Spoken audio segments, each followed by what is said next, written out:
Vamos a grabar. Ahí es lo que es, vamos a darle.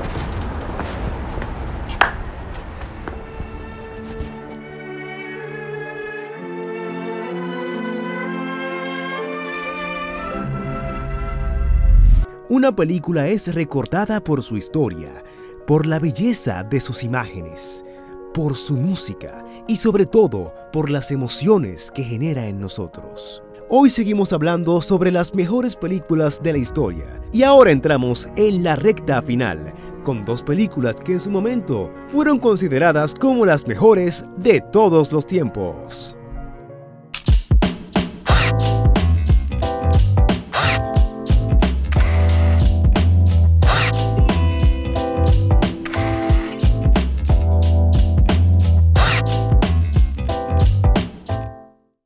Hola, ¿qué tal? Esto es A1.8, Hablamos de Cine. Yo soy Fauris Martínez y tenemos como siempre que hablar de películas. En este caso, las películas que se consideran como las mejores de toda la historia y de todos los tiempos.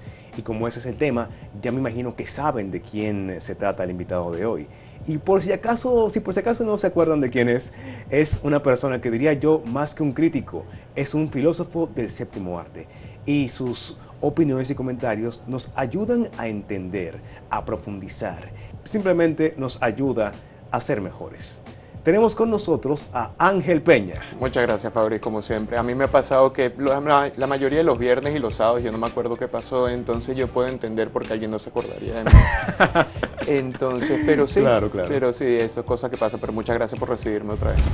De verdad, me alegra estar aquí para continuar con dos películas que son inimaginablemente buenas. Bueno, fueron inimaginablemente buenas. Se pudieron imaginar, se ¿no? pudieron crear. Pero es difícil hacer el concepto de por qué, cómo una persona o un artista puede crear un arte tan no solo puro, sino también realizado en estas dos películas que vamos a hablar y en las películas que hemos hablado anteriormente. Claro, porque, sí. como estás diciendo, esta lista de películas, aunque son quizás intelectual, temáticamente distintas, filosóficamente distintas, todas llevan algo muy interesante a lo que es el lenguaje fílmico en sí y cómo nosotros lo interpretamos y cómo se puede seguir creando y cómo puede seguir evolucionando, y la verdad es algo que inspira mucha devoción, al menos a aquellos que siguen al cine como si fuera un acto religioso. Así es. Y bueno, acto religioso también es una forma de canalizar emociones, de hacer catarsis,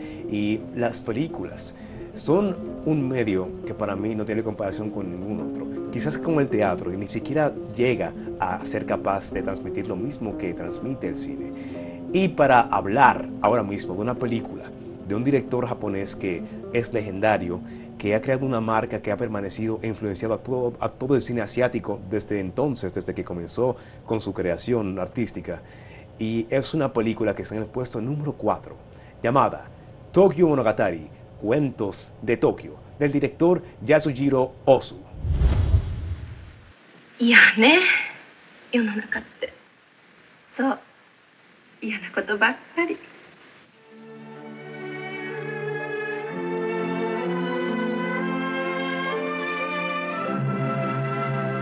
Contada en el estilo simple y elegante de Yasujiro Ozu, esta historia de discordia intergeneracional es desgarradora y profundamente humana. Los ancianos Shukichi y Tomi Hiramiya se preparan para viajar desde su pueblo remoto hacia la ciudad de Tokio con la intención de visitar a sus hijos. Una vez en la capital, la presencia de los ancianos es causa de molestias para su familia. Al principio, cuando la ves, te quedas algo impactado por su estilo de cinematografía, de edición. Sí. Los planos son muy distintivos del director, son muy estilísticos. Y a veces ponen entre los cortes planos de imágenes de cosas que no tienen mucho que ver con lo que pasa. No, nada que ver. Y vamos a hablar con este elemento técnico que tú estás diciendo, por ejemplo, de edición o de toma. Lo que tú quieres llevar a colación es, por ejemplo, cuando tienen una conversación, la cámara se mantiene en su mismo eje entre los dos personajes. Vamos a suponer, en el lenguaje fílmico a ti te enseñan, ¿verdad?, que más o menos la mirada de una persona se tiene que conseguir con la mirada de la otra persona. Exacto, sí. Para mantener un cierto tipo de continuidad, ¿verdad? Ozu no le importa esto, y muy bien que no le importe, ¿verdad? porque para Ozu es más importante una condición de más o menos de composición y de trabajar con el espacio en sí, porque al final del día, aunque no haya un match entre estas dos miradas, están trabajando en el mismo espacio, que es lo que quiere indicar. Pero sí, este pequeño, por ejemplo, trique o truco del lenguaje fílmico, para Ozu no lo necesita. No lo necesita porque para el cine de Ozu eso es simple y llanamente muy quizás demasiado artificial en esa manera. Y él se maneja en otros mundos, que es en el estudio del espacio y de las cosas dentro de ese espacio y de la relación de las personas con las cosas. Así es. Y hablando de eso, de ese par de tomas que tú estás diciendo, en el cine de Ozu, muchas veces, y lo ha hecho 1000 veces, siempre hay tomas, como dices tú, que quizás son medio establishing shots, pero más allá de eso quizás no tengan mucho que decir, pero con que lo que trabajan muy bien es con ese elemento de composición.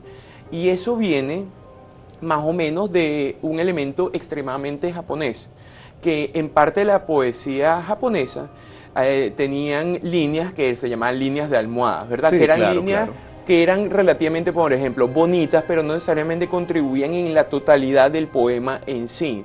Ozu agarra este concepto y lo utiliza de una manera fílmica, ¿verdad? Utiliza, y también, aunque uno no quiere meterle mucha información a lo que uno está viendo, también habla de eso mismo que estamos hablando anteriormente, del uso de los espacios, y los espacios como algo relativamente vivo dentro del cine de Ozu, y es algo muy interesante al menos en ese elemento técnico. Claro que sí. Es una transposición de la poesía a una forma audiovisual que para mí es fantástica. Yo de una vez comencé con lo técnico porque es de las cosas que más uno puede como más describir. Sí. Uno puede escribir más fácilmente porque la historia que cuenta es una historia muy profunda que muestra la realidad, que a veces es muy triste y trágica, de la vida en familia. Tenemos una trama que es sobre dos ancianos que van a visitar a sus hijos porque quieren verlos, pero hay un motivo detrás de eso, un motivo secreto que se da al final de la película, que hay una revelación.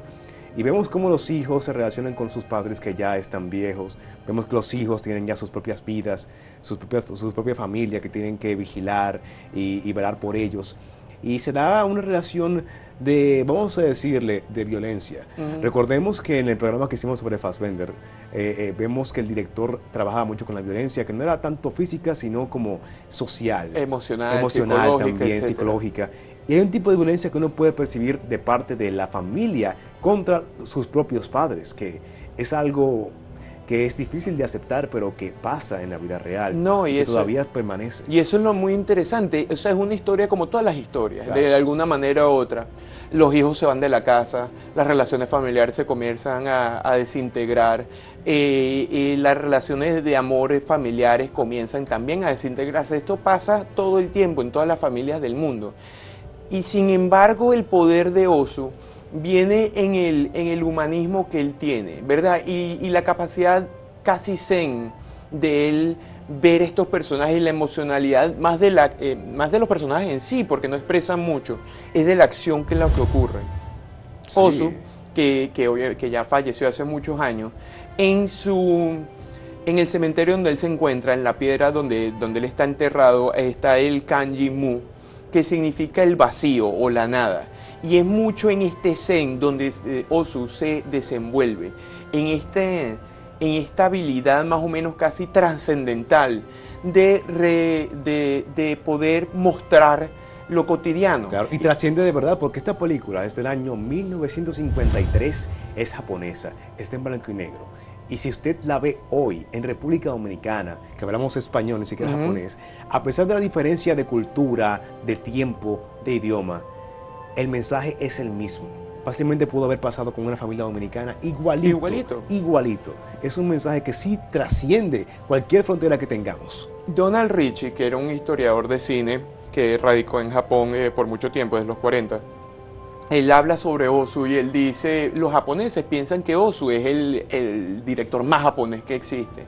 Pero él hace cuenta de algo muy interesante también, que a pesar de supuestamente todo ese carácter de identidad japonés, esos temas, aunque sean extremadamente japoneses, se convierten universales.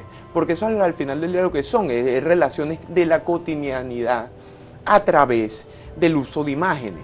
y es algo extremadamente bello, no solo obviamente en el uso técnico de las imágenes, sino en el uso emocional y de carácter humanista.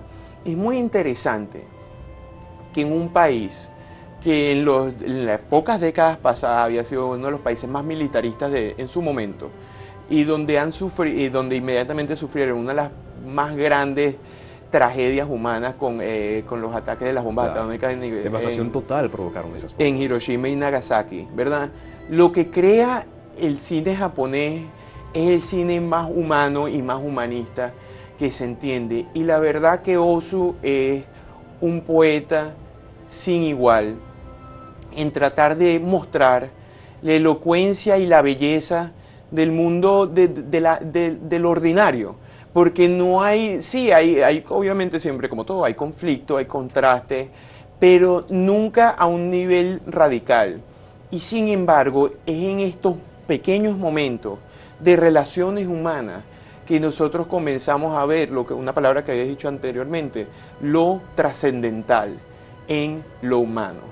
Y Ozu, como el poeta más elocuente, no solo en sus tiempos, sino creo que en todos los tiempos, consigue lo eterno en lo efímero, lo trascendente en lo cotidiano, y consigue la música en el silencio. Es increíble. Yo te puedo decir que esta película, con una conversación de un anciano hacia su nuera, me ha hecho sentir mucho más que cualquier película con 20.000 explosiones, con 20.000 escenas de muerte, de cuchillo, de balazo.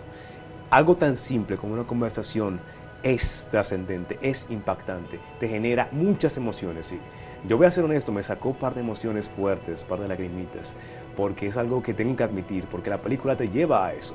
Y es algo que cada persona que tiene padres que están vivos va a pasar por eso en el futuro. Y si tienes hijos, también tú vas a ser el sujeto de este tipo de relaciones, no, que mi papá llegó, pero tengo que trabajar y tengo que mandarlo para otro sitio porque no tengo tiempo para él. Y es una realidad triste, pero que sí, se afronta, y esta película nos muestra todo bueno, lo que es. No, y Ozu es un gran artista de esa manera porque tiene con esos grandes artistas, no es algo propio de todos los artistas, pero es algo muy propio en el cine de Ozu. Ozu nunca se casó, nunca tuvo una familia, nunca fue a la universidad. Sin embargo, todas sus películas son sobre relaciones familiares, estudiantes y trabajadores. ¿Cómo llegamos a ese punto sin él de verdad necesariamente haber pasado por ese elemento? Es una palabra muy simple, es una verdadera empatía con sus personajes.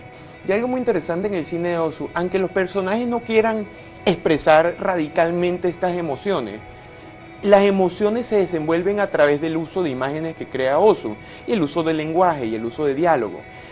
Aunque tradicionalmente la identidad japonesa es una de más o menos de reprimirse en sus aspectos emocionales, de orden, de control, de subserviencia. Lo que nos muestra Ozu a través de esto es todo lo que esconde ese artífice, y creando una imagen de verdad, de pura empatía en relación a todas las condiciones cotidianas y ordinarias del ser humano, en donde la belleza nace de lo más básico, ¿verdad? De lo más banal. De ahí sale la verdadera belleza que tiene Ozu dentro de su cine. Algo que, por ejemplo, si uno ve una película de Kurosawa le gustan los héroes. Claro, la acción. La acción, los héroes, sí. El samurái. En las películas de Ozu no hay samurái. En la película de Ozu hay gente. Y como todo, sí, es una película como quizás como mil y un otras. Y es una película que trata de cosas que se han tratado mil y un veces, elementos familiares. El dislocamiento entre generaciones, entre ciudad y campo. Y con todo esto y con todas estas grandes ideas que le mete y con toda la simplicidad que tiene, lo único que se puede decir de esta película es que es perfecta. Claro, la cámara no se mueve, no hay plano de difusión, no hay fade to black, no hay transiciones creativas, es simplemente imagen, imagen imagen en secuencia. Muy bien. Es una maravilla. Es verdad. La película todavía siento, bueno, la película no, en general el estilo de Ozu es impactante y que influenció a todos los medios japoneses Sí, y sí. asiáticos. Si tú ves cualquier anime, vas a ver que hay un plano de repente cortan hacia una botella o de repente cortan hacia un lago. Yo pensaba que eso era porque era animación, debían ahorrarse los dólares de animación y Que ponían parcialmente una imagen es, estática. pero también viene esa No, tradición sí, también de viene Ozu. así. Cuando lo vi en esta película pensé, pero ¿por qué lo hacen aquí? Porque eso no tiene que ver con animación. Pero Claro. mira qué No, y cosa. es algo que, por ejemplo, él también tiene mucho que ver con Bresson. Bresson también trabaja mucho con esos elementos casi desnudos de la imagen y de lo ordinario. Y sí, como dije anteriormente, consigue trascendencia en lo cotidiano. Así es, Y bueno. música en el silencio. Bueno, pues ya lo saben que Tokyo Story, Cuentos de Tokio, trasciende lo cotidiano, trasciende idiomas, trasciende culturas y nos muestra esta historia de una familia que tiene que enfrentarse a la separación tanto física de campo y ciudad, como a la separación emocional de hijos que ya no quieren mucho que ver con los padres. Una película que es una obra maestra del director Yasujiro Ozu.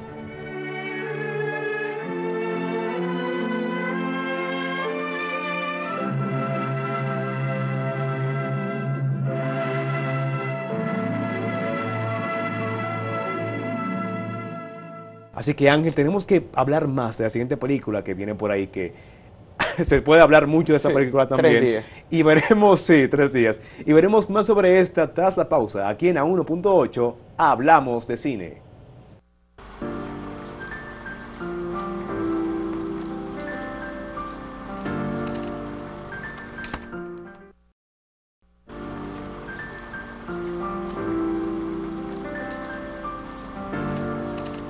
Y continuamos en A1.8, hablamos de cine, pero con la siguiente película que está en el top 10 de las mejores de todos los tiempos. Hablamos de la número 4, Tokyo Monogatari o Cuentos de Tokio, como quieran decir. Y la siguiente película se ha hablado de ella por mucho tiempo. Siempre se menciona en los círculos de cinéfilos, siempre se menciona en las listas que está en el número 1, que es el número 2, qué sé yo, que la influencia. Y esta película de verdad, yo la vi una vez y pensé, no le vi la magia, pero tenía como 17 años, 18 y no pude entenderla bien. La vi de nuevo otra vez, pero más recientemente, y vi un mundo de cosas de tanto innovación técnica como también en la narrativa de la historia, también la iluminación y también el guión. Y es una película fascinante. Es también una película trascendental, diría yo, por muchos temas. Y es nada más y nada menos que la película El Ciudadano Kane de Orson Welles. Charlie, you got other things to think about. Your little boy. You don't want him to read about you in the papers. There's only one person in the world to decide what I'm going to do, and that's me. Ocupando siempre los primeros puestos de las listas de las mejores películas de la historia, el magistral debut de Orson Welles sigue siendo un clásico perdurable. Un periodista se obsesiona con comprender el significado de la última palabra que Charles Foster Kane dijo antes de morir. Rosebud. Para descubrir el misterio, investiga a varias personas del pasado del magnate.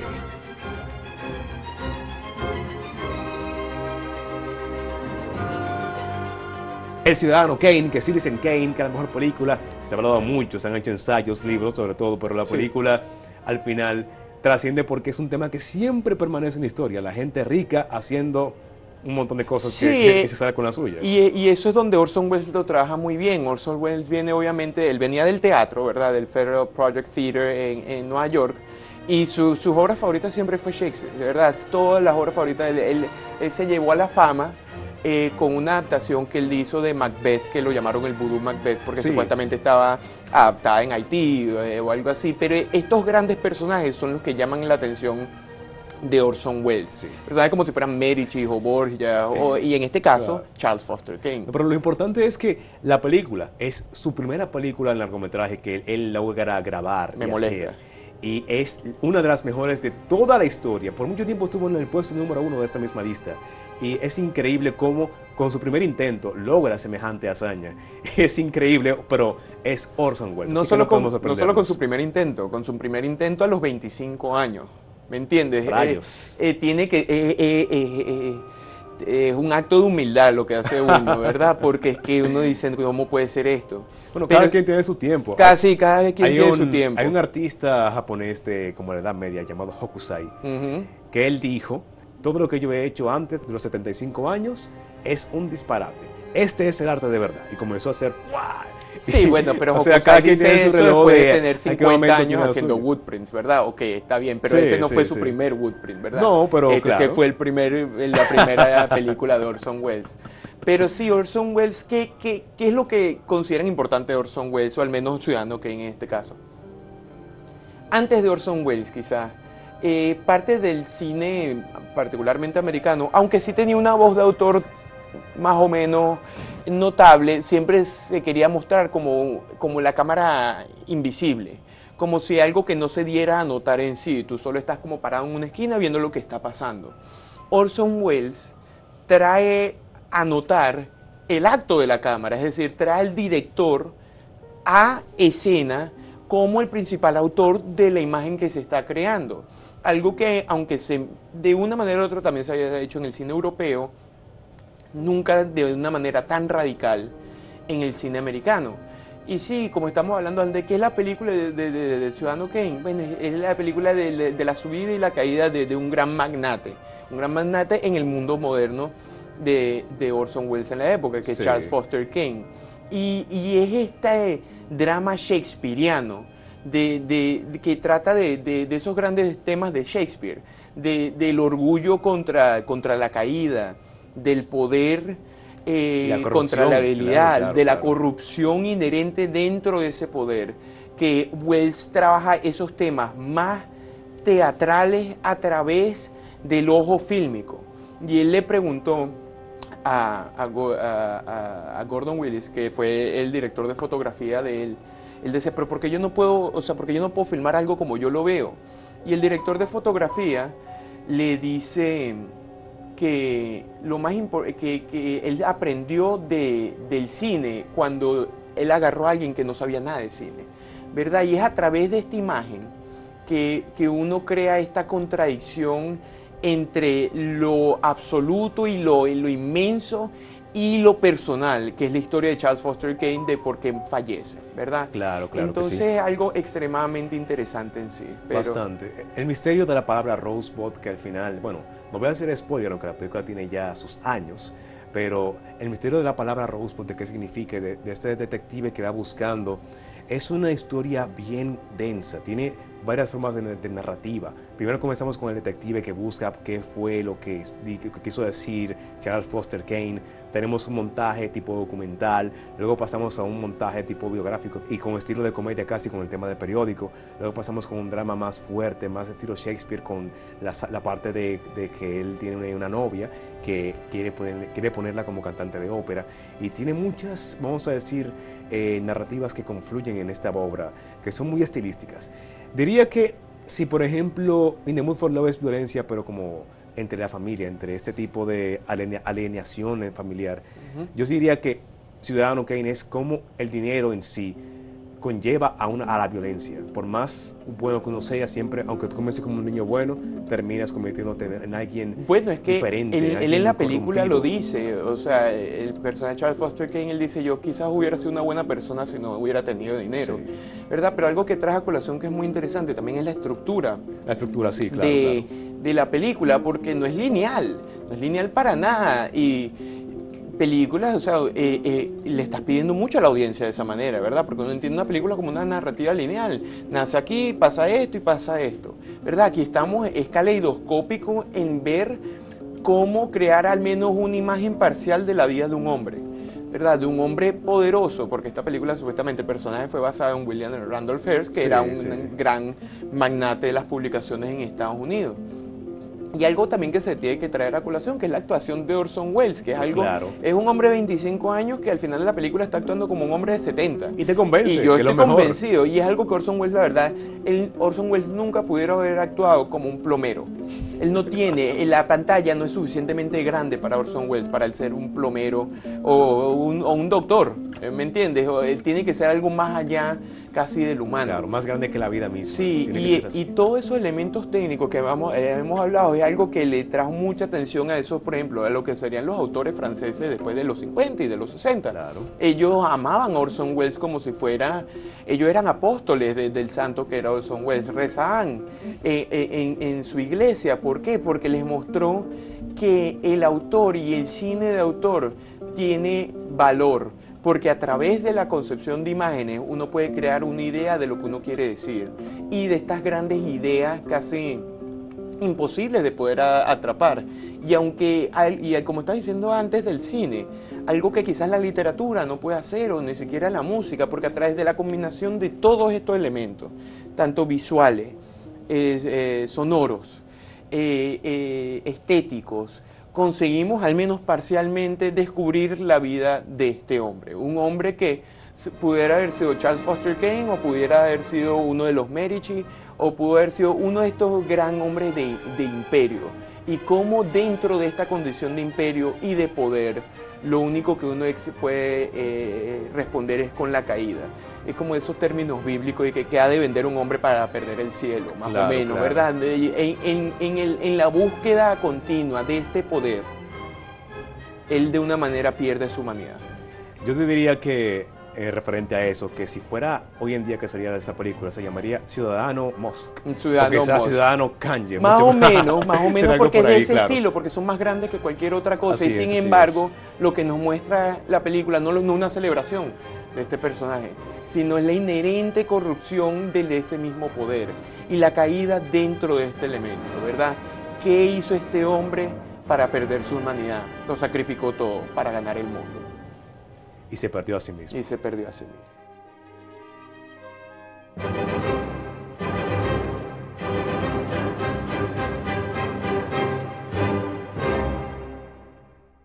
Así que Ángel, eso es una gran conclusión para esta película. Se quedan pendientes las últimas dos películas de la lista, que son también algo controversiales, pero que también tienen su gran capacidad, su gran carga fílmica, que tendremos que desglosar La próxima- en el siguiente programa, la próxima vez, porque ya no hay mucho tiempo ya. No hay mucho tiempo, pero sí, el próximo nos toca un Hitchcock y bueno, Bueno. Hitchcock mejor que Picasso. Así que señores, eso fue todo por hoy y nos veremos en la siguiente edición de A1.8 Hablamos de Cine.